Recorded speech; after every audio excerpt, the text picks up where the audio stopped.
The second part of this chapter is on substances, specifically drugs that change our consciousness level. I'm going to talk about some use and abuse of these drugs. So the drugs we're talking about specifically are drugs, psychoactive drugs. These are drugs that alter thinking, perception, memory. Some of these drugs will make one's thought processes go faster, where you have one has racing thoughts. Others will slow down, where the individual will have a really difficult time processing, thinking clearly, and then the same with the other altercations.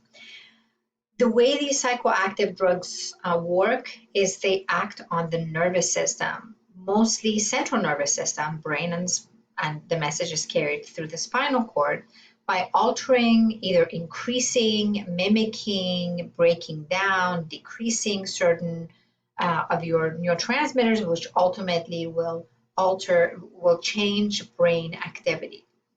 For the test, you want to know, obviously, the name of the drug, and if the drug is agonist or antagonist for certain neurotransmitters. So the word agonist means it increases or enhances the activity of a neurotransmitter system. For example, cocaine is an agonist for dopamine. So the areas of the brain which increase in activity because of an increase in release of dopamine, and some of these drugs like methamphetamine, they actually mimic dopamine. So they increase the dopamine nervous system that works with dopamine itself. Certain other drugs are antagonists, meaning they either impede, block, decrease, break down the activity of a neurotransmitter system. So as we go through each of these drugs, psychoactive drugs, and some of the drugs will be agonists for one neurotransmitter and antagonists for another. Please make sure you're taking notes of this. So anytime you take drugs, you don't really need to know this for the test. There may be physical dependence. Most of your drugs, as the individual is taking the drug more frequently, they will have to take more and more. Part of the reason is tolerance, right? So the body, the minute one starts taking a drug that is foreign to the body will say, well, I don't know what the heck this is, so I'm going to create soldiers to break this down and make it non-active. So if one has been doing cocaine for a while, you have to do more and more in order to feel the effects, because the minute you do, let's say, not you, but one does, let's say, a line, the first time they do it, there's pretty strong psychoactive experience. The second time, maybe strong, by the third time it will begin to slow down, because the minute that line goes into the bloodstream, it will start breaking down. So now instead of one line, the individual has to do two. Unfortunately, most of your drugs will have physical withdrawals associated with it.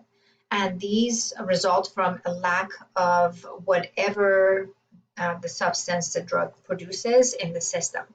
So let's say for sleep medication, one of the things the drug does is when the person is having insomnia, have a difficult time going to sleep, they will take medication that slows down the brain. Well, those neurotransmitters that allow you to stay alert are blocked so that you can go to sleep.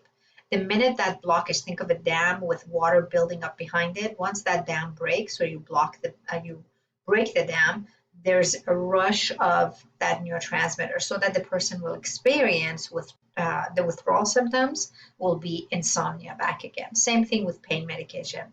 Pain medication block pain, but once the person stops taking the pain medication, the pain may come back, and usually does, especially for chronic pain, with a vengeance. Certain other type of drugs also have those psychological dependence. If alcohol is a big one, alcohol has physical dependence, no question. It also has psychological dependence. If I don't drink, I won't be able to socialize. So individuals who may be shy and are depending on alcohol to give them that liquid courage, then once they feel like without alcohol they can't be social or go to parties. One way.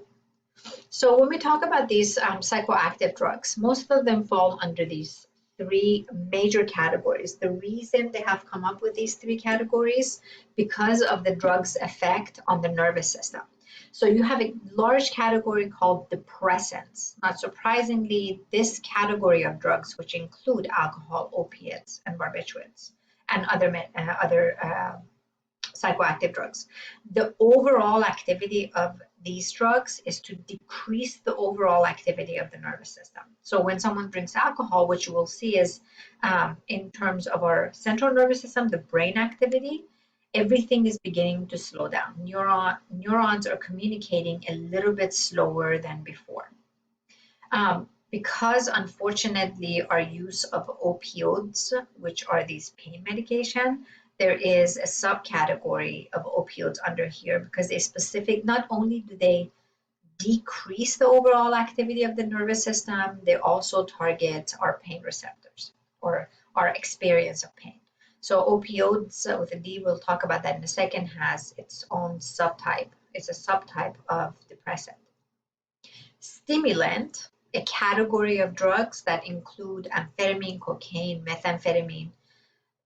This category as in its entirety increases the overall activity of the nervous system. Caffeine is probably the most used type of stimulant. When the person feels tired, they may drink a cup of coffee, and you can see the brain activity begin to increase and the person experiences that alertness. The last category are hallucinogens. These are any kind of drug that changes one's perception of time. Sensations are changed. So you see things that other people don't see, or you hear things that other people don't hear. These are all considered hallucinogens. Hallucinogens are take priority. So if you have a drug that, let's say marijuana, some strains of marijuana also decrease overall activity of the brain. So it makes everyone, it almost acts as a depressant. However, the minute you get altercation of perception, then the drug will automatically become a hallucinogen. It wins over the other categories. So these are some of your major categories. For the exam, please make sure you know which drug goes with under each category, because you will understand the overall action of the drug. We're going to start off with depressants. The most common type of depressant used, at least in Western cultures, is alcohol or ethanol. So for alcohol affects more than GABA and glutamate, but as a whole, the two neurotransmitters you need to know is that it increases the effect of GABA. If you remember from chapter 2, GABA was your inhibitory neurotransmitter. It slows down neuroactivity. So it increases the effect of GABA. It slows everything down and blocks glutamate from being picked up, the receptor. So it's an antagonist. It impedes the effect of glutamate. So it's kind of like a double one, right? It increases GABA so that the person is calmer, and it blocks glutamate, which normally would make someone more alert and more active. It decreases that overall activity. So for the test, please make sure the two neurotransmitters for alcohol. We're talking about GABA agonist and glutamate antagonist. Alcohol has a really interesting history for human population. If you get a chance, it's way beyond the scope of this chapter to talk about it, but those of you that are interested possibly doing your research paper on alcohol, you might want to look at the history. It's fascinating. Men are more likely to become alcoholics than women. Men tend to be more likely to self-medicate with alcohol or other type of drugs, but alcohol tends to be legal, so it's more prevalently found in our society. Unfortunately, alcohol not only can, depending if the individual is a chronic user, there's absolutely a physiological dependence of this drug. This is one of the drugs that for someone who has been an alcoholic for years and years and years, the worst thing they can do is stop drinking alcohol all at once, going cold turkey. This is not a drug you can kind of go cold turkey on. So what we're talking about is, let's say with, I'm going to do a really bad drawing, but here you have a receptor that of a cell that's receiving information, and this so you have these receptors, right? Let's say glutamate receptors. What alcohol does is block these from picking up glutamate, right? So this receptor here is sending message to the other to the dendrite of the cell. So it's releasing this glutamate, but because it is not getting picked up, you get that calming effect, right? It can excite this neural pathway. Well, what's happening to the glutamate? Some of them are going back up and some of them are just staying there. The flow, the amount that is being released is faster than getting taken back. So you might have a built up this glutamate here. Well, what happens when, unfortunately, what happens is when you take this blocked, okay, so drawing is not my thing. Once you take that blocking mechanism that alcohol provides, right? What you have is a rush of this glutamate, the blockage is gone. Now all this glutamates are overpowering this neuron, unfortunately causing it to become overexcited. So what happens with individuals who have been drinking for years and years and years, and all of a sudden they go cold turkey, that glutamate, there's a rush of glutamate for them in their system, and they can suffer from convulsions, seizures, tremors, and actually stroke. So it's super important for individuals who are alcoholics and have been drinking for years and years and years to slowly go off of drinking or seeking professional treatment. Alcohol has many effects on the on behavior. You definitely want to know this for the exam. At low dosage, it almost acts as a stimulant. The reason someone drinks, and let's say we talked about that liquid courage, right? So when someone drinks who's normally shy, now they go to a party, they're drinking, alcohol turns off your cortical inhibition. So before, you would never get on the dance floor and dance in front of people, or you would never ask someone out.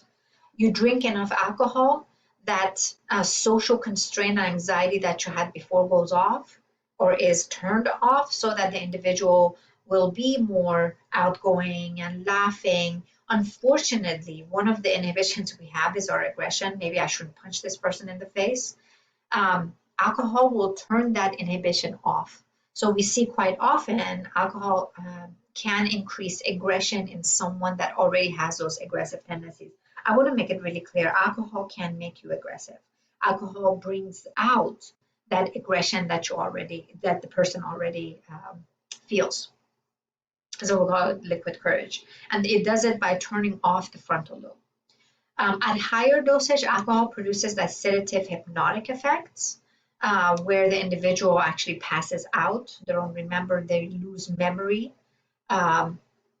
At these levels, it can absolutely do some serious damage, cognitive and motor functioning. They can't walk straight, can't remember stuff. What's really fascinating is US and Canada are the only two countries in Western cultures that had set their concentration at 0.08 to be considered for a DUI. In Europe, it's actually 0.04. So it is really dangerous. This is some of the blood alcohol level and what happens. And as you can see, as it's increasing, the person is at risk of death. No question about it. So I'm going to go for a second. Alcohol decreases the overall activity of the brain. it slows neural activity. And what's fascinating, really interesting about this drug is that it doesn't target certain systems in the brain, it targets the entire brain. It's really small in molecule, so it infiltrates all areas of the brain. And remember, if it's affecting GABA and glutamate, it's not found in particular areas. The glutamate and GABA are found prevalently throughout the brain. So one of the area that is affected by alcohol is actually one's brainstem, specifically the medulla, which is responsible for breathing and reflex. So I'm sure you've heard people say that you can die from one night of drinking, just one single night of drinking, where your brainstem, your medulla shuts off. The individual has so much alcohol in their system that they throw up, but if they're sleeping on their back, they can actually gag on their own vomit and die. Part of the reason is that reflex to turn one's face or sit up, that gagging reflex is turned off because the medulla is not functioning correctly. It's really dangerous drug. Well, the other depressant is a barbiturates. Barbiturates, really interesting. They were used 1930s, 40s, and 50s pretty freely. They were prescribed for anxiety, insomnia, tension. They were treating epilepsy with it, high blood pressure, and obviously insomnia. What they do is they decrease the overall activity of the brain. So they're increasing the effect of GABA and blocking glutamate. So they're agonist for GABA, increasing the effect, and blocking glutamate, which makes an antagonist. So very similar to what alcohol does, but these ones are more powerful and more dangerous than alcohol, actually. So with barbiturates, they don't give barbiturates anymore because one of the reasons the person will rapidly become dependent on it, because your tolerance is immediately building up, so you have to take more and more in order to go to sleep or control your anxiety. This is one of the medication, again, very similar to alcohol in that if you all of a sudden stopped taking barbiturates, you're at risk of convulsions and possibly death. Because it is a depressant, a very powerful depressant, if mixed with alcohol, which is another one of your depressants, it can be lethal. If you all know who Marilyn Monroe was addicted to phenobarbital. She actually took it for anxiety, insomnia, and unfortunately, towards the end of her life, she mixed it with alcohol, and she overdosed on both. So it may have been the Kennedys, but chances are it was her addiction to barbiturates. Really unfortunate. Your other category of depressants, which is it should be a subcategory at this point, is barbiturates. In the United States, as of, I want to say, and it's probably more now, but as of last year, 90 people died of opioid, overdose every day in the United States. Think about that. 90 people a day died of an overdose of opioids. And this is really younger folks. Might not seem young to you, but we have a nice range of people, barbiturate addicts, that pass away from an overdose of this medication. Really dangerous, really dangerous. Now, opiates are coming from the opium poppy seed. These were narcotics that were found originally in Asia, and the Europeans found great usage for it for pain medication. If you go to more Eastern countries, it's not unusual for the elders in the society to smoke opium, more really recreationally to control pain, arthritis, those kind of things. But the Europeans saw the benefit of opiates in its ability to control pain. So thus they came back and they made morphine and heroin and your other very strong opiates. Opioids, please make sure you know the difference between opiates and opioids. Opiates are supposed to be these from the opium poppy seed and much more natural. Opioids with a D, these are chemically made, laboratory produced medication, much stronger, significantly stronger than the natural what comes from natural poppy seed. Including morphine, heroin, codeine, Demerol, fentanyl, you name it. There's tons of them. Now, what they do is they mimic, which means they increase our neurotransmitter endorphin. You make endorphin. We all make endorphin in our system. We should. These are natural painkillers. They take away pain and give pleasure. What these medications, your opioids and opiates, do is they mimic it. Which means it is an agonist for endorphin. Medical application is a fantastic tool for pain relief. It also does provide a strong euphoric rush, that's the giving pleasure, and the individual will become quickly physically dependent on it, and you would have to do more and more and more in order to feel the first high from the opiates. Stimulants are the next category. Stimulants as a whole are increasing, as a category, are increasing the overall nervous system. One example are amphetamines, which can produce a strong euphoric feeling. Individuals may fall into deep sleep or depression once they go off of amphetamine. Amphetamines have been used in weight loss drugs. Phentermine is one, which is a variation of amphetamine.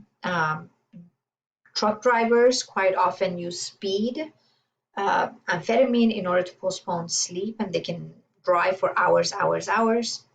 And it's been used to treat narcolepsy. Some of the more common variation of amphetamine that's used in our society is Ritalin and Adderall. These medications are for ADHD, so individuals who have been diagnosed with ADHD, attention deficit hyperactivity disorder.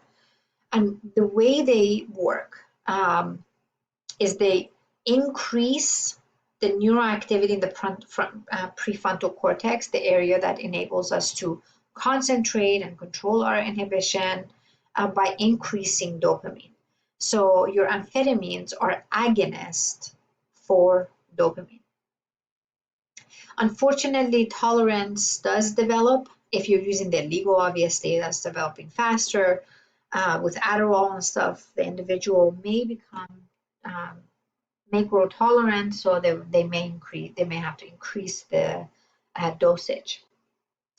Now, what's fascinating about amphetamine, the illegal speed, heavy use, even one-time use, can resemble symptoms of an individual who suffers from schizophrenia, and that's really the discovery about what they think causes schizophrenia came from this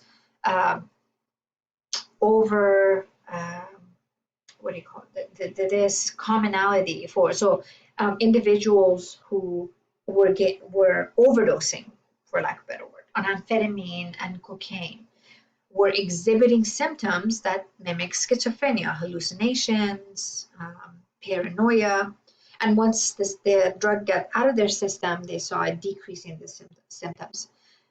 For schizophrenic, drugs that decrease dopamine also decrease their hallucination. And that's really the link between schizophrenia and the dopamine theory. Cocaine, a milder version of amphetamine. The cocaine is extracted from a South American coca plant, and this plant, even if it's chewed, it does produce euphoria, feeling good, decreasing appetite, increasing alertness, and relieving fatigue.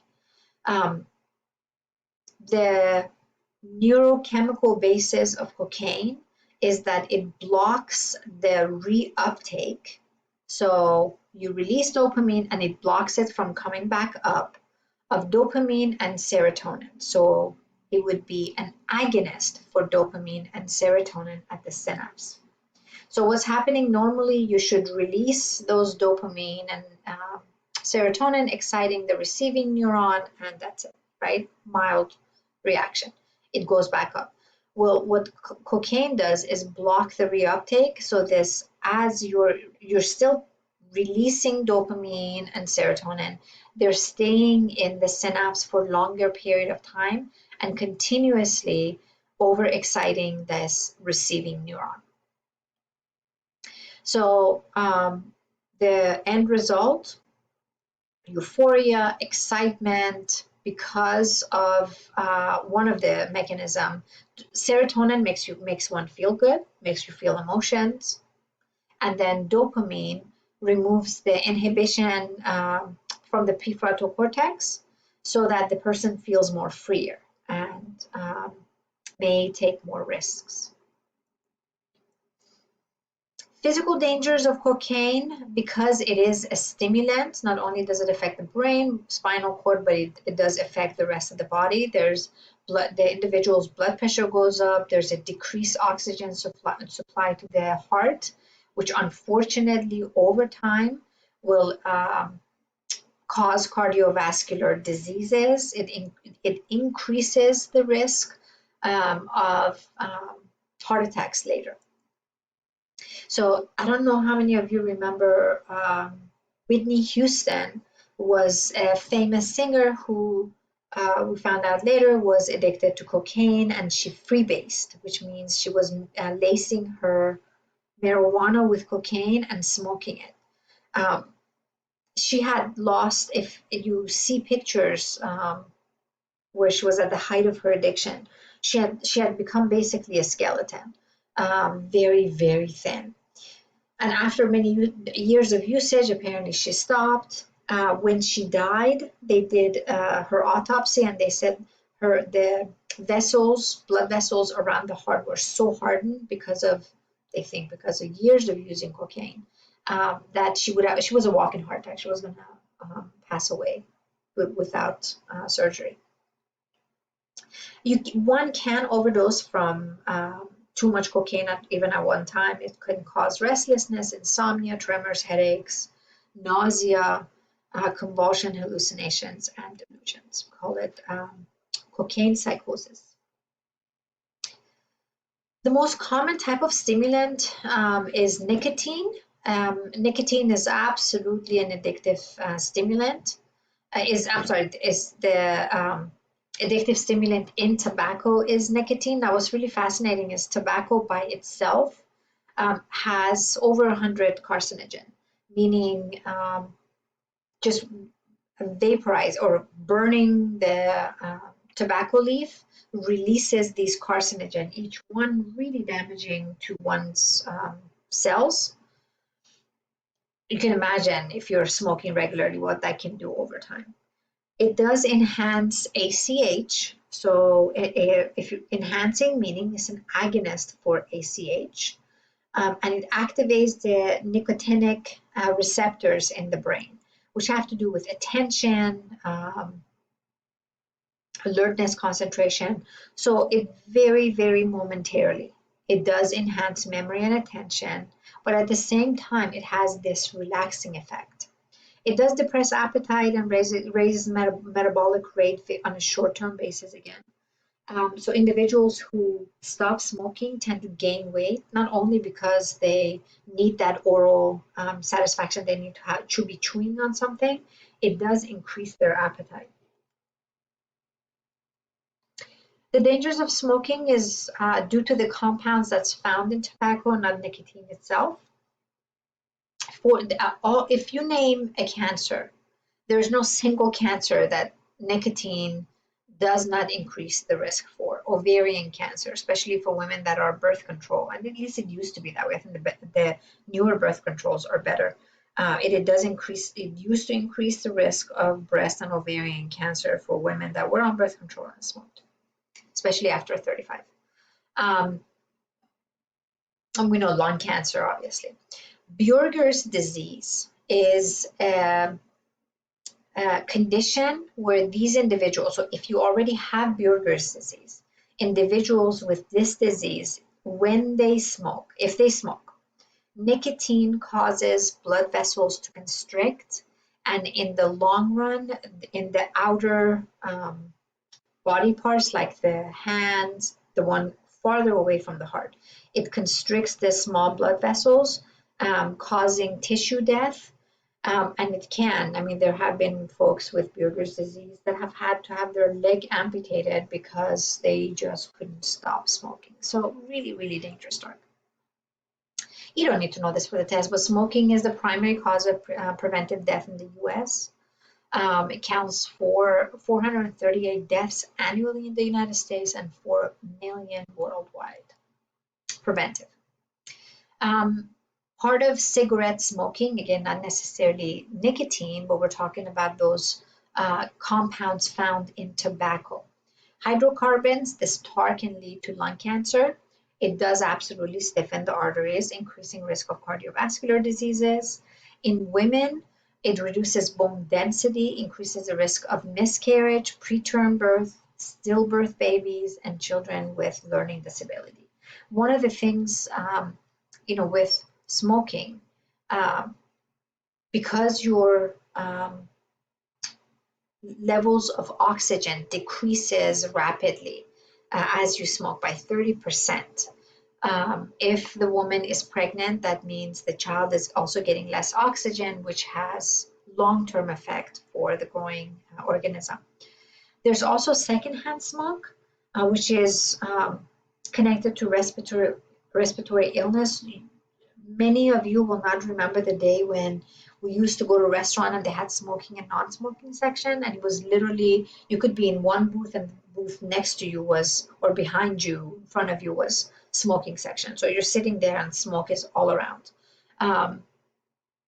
Flying, they used to have smoking and non-smoking sections of the flight. That air is circulating. So the air comes back, and by the time you come out, you have definitely inhaled some of the smokers' smoke. So they were finding that these waitresses, bar attendants, these folks had the same rate of lung cancer and who had never smoked as smokers, and they couldn't figure out until they realized that as the smokers were smoking and exhaling, they were releasing all those carcinogens in the air and putting people around them at risk. Our last category are hallucinogen. Hallucinogens as a category, again, are changing your perception. One of the most powerful hallucinogens is LSD, which was discovered by Albert Hofmann in 1943. What you do need to know for the exam, Albert Hofmann was working on a medication. I think it was a heart medication or blood pressure. I can't remember which one it was, but he was working in the laboratory and accidentally found LSD and ingested it. And writes about going home and absolutely having hallucination. He thought he was going to die. Apparently wrote a letter to his spouse saying, I'm going to be dying soon, and woke up the next day and felt really, really good. And once he discovered that it was the LSD doing it, he and his assistants became LSD labs. They would just try different dosage, and he swore by LSD. The guy lived past 100. I think he died with 109, and used LSD pretty frequently. It is a synthetic hallucinogen, meaning it is laboratory made. It is a serotonin agonist. And the hallucinations that are experienced in LSD are very different than schizophrenic hallucinations. LSD hallucinations, the individual is alert, aware of their hallucination. I have met people that have suffered from PTSD because of their hallucination. One of my students saw, his was good. He said, I saw Jesus. Jesus told me to go back to school and really get my life together. And for him, he actually experienced talking to Jesus. It was a real experience for him. My other student saw the devil, and she said, to this day, I can't sleep with the lights off anymore, and it's a grown man. So LSD, it doesn't kill brain cells.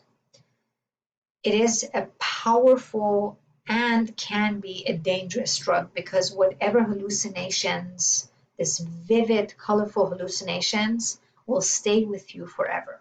So if you have a good trip, what they call it, fantastic, it will change your life. If you have a bad trip, it could be produce really bad anxiety producing results. LSD has this phenomenon called flashback. It is exaggerated, but if the individual does, let's say, has an LSD trip in January of 2010, let's say, it's 2020, they could re-experience it. It could be days, weeks, years after the original usage. Again, exaggerated. Can it happen? Yes. It's not as frequent as we say. Marijuana is a hallucinogen. Marijuana, the active ingredient that makes marijuana a hallucinogen is THC. Marijuana may alter time perception, tactile perception. Some believe the disorientation, the altercation that they feel in their perception can be pleasant. Others become paranoid. It could be threatening. Impairs perceptual motor coordination, which always amazes me. These athletes that smoke and go play, it does absolutely alter. You can't be as coordinated as before. However, marijuana does temporarily reduce anxiety, which by itself can affect one's performance. So I can understand the pull towards marijuana, but it shouldn't be used as a tool to perform better at an athletic activity. Short-term memory is 100% affected, and the reason for that, and you don't need to know that, is, let me go here and then we'll come back. These are the areas that marijuana affects, right? But the ones that really it has its highest effect is one, the hippocampus. There's receptors for THC in this area, and it absolutely impairs one's short-term memory. So when they call dope heads can't remember anything, part of the reason why they are using marijuana, it reduces the activity of the hippocampus, so you can't form short-term memory, and thus, or it affects it, so the individual can't remember stuff. It does absolutely decrease the activity of amygdala. So individuals who are smoking tend to be less anxious and less aggressive.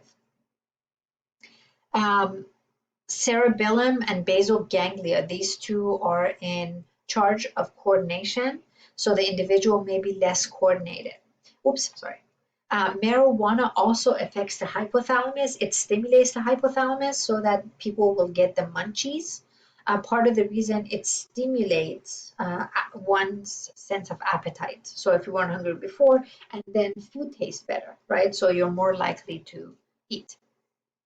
It absolutely affects the neocortex and your perception of overall activity. It does affect the brainstem and spinal cord, but you can die from an overdose of marijuana. With that said, all the research that has given us this information is using regular percentage of THC in marijuana. Now they're crossbreeding and increasing THC percentage to dangerously high level, and we don't know what the long-term effect would be. But this is just a regular marijuana leaf would give you these effects. Just want to make sure I got everything out. So the marijuana does have therapeutic usage. I'm going to come to this in a second. In old days, when there was no albuterol, they would actually give folks who were having asthmatic attacks marijuana because it relaxed the bronchi of asthma so that the individual could breathe. It absolutely decreases the severity of glaucoma, although if you have glaucoma, which is high pressure of the eye and can cause blindness, you should take your medication. But marijuana does decrease the severity of glaucoma. And marijuana, specifically CBD, has shown some fantastic results for blocking seizures, treating nausea. That's why patients who have taken chemotherapy use marijuana to control their nausea and to increase their appetite so that they would eat. And it has shown to be a phenomenal form of pain control, way better than the opioids.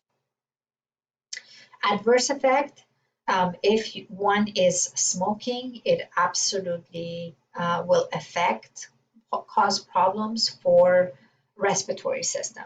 Now, I'm not saying marijuana causes, if one smokes marijuana, it causes lung cancer.